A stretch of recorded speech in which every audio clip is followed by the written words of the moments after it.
Peggy 7.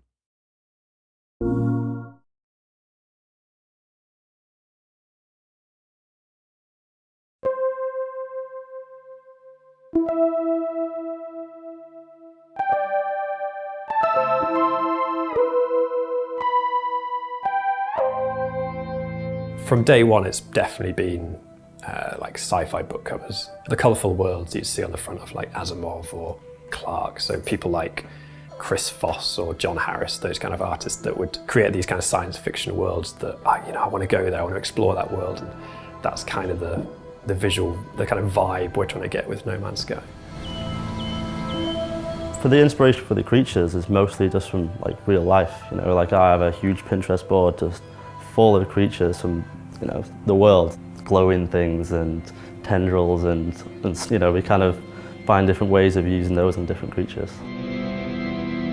As you get close to the centre, things become a little bit more unsettling and things start to become unusual. That's how we keep that sense of progression that you want to keep going to the next planet, because for me, when I'm playing the game, that's always what I'm doing. I want to get to the next planet just to see what weird thing am I going to see next. The sci-fi of the 60s and 70s, something like Chris Foss, right? His ships are always what I would call bloated. They're sort of illogical when you look at them. They could never have landed because they've got these round bottoms and stuff like that. We actually have to make it work. So we're trying to take these ideas and these crazy, vibrant colors, and we're trying to make it into something that's real, that you could actually walk around, that would be good for like gameplay purposes. I think that's the No Man's Sky style. It's kind of artistic and it looks a little bit painterly, but you can hopefully feel like it's a real place. There's some sense of reality and scale that makes sense.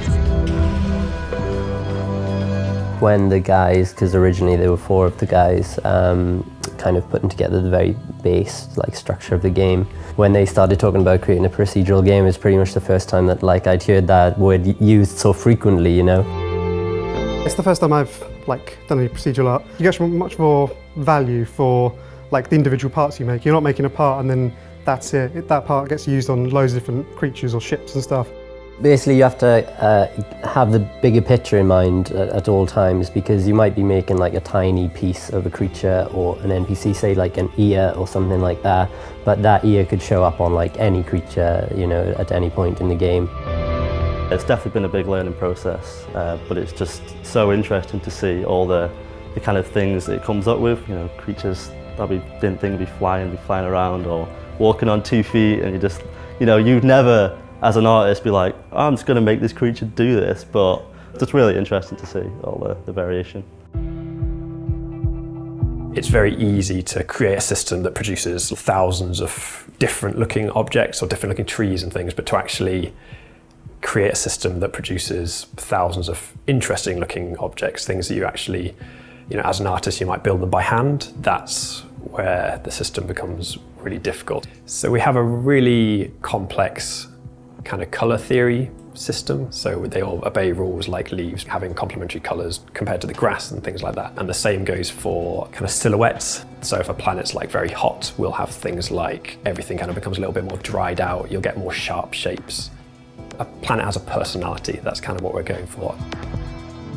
The creature's appearance is directly tied into the creatures, how they act and how they move around the world. So a large creature will, move slower, and its animation is more lumbering, as well as a predator. If a predator creature, you'll know it's a predator creature because it has more spikes, tougher skin, bigger teeth and things like that. Everything we make in No Man's Sky comes from a foundation, so we'll have a set of blueprints, and because we're all adding to these blueprints, it means that I'll not only see results that I didn't expect from a procedural system, but also, Jake might have been involved, so suddenly, I'll see some of Jake's things, and it's really cool from that point of view.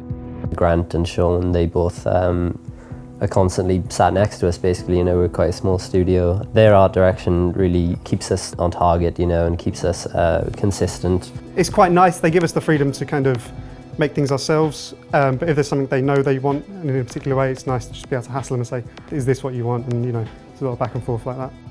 If you're working on anything creative, like you instantly lose perspective. I find it all the time, just doing my own work. So I think that's what me and Grant, to a larger extent, are there for, to just kind of keep that perspective, keep that fresh set of eyes. We definitely have a vision, but I think that's shared by all the team. I'm just there to just keep repeating the same things over and over again. I'm super excited to see what people find and what people really like. I'm hoping to see like animated GIFs and things like that of people finding weird things and sharing them with their friends and that kind of stuff, because I don't know what they'll find. At this stage of a project, usually you'll know the game inside out, you'll know every single piece of artwork, you'll be ready for it to release. And at this stage in No Man's Sky, we are still landing on planets and still meeting a creature or seeing a planet and being like, wow.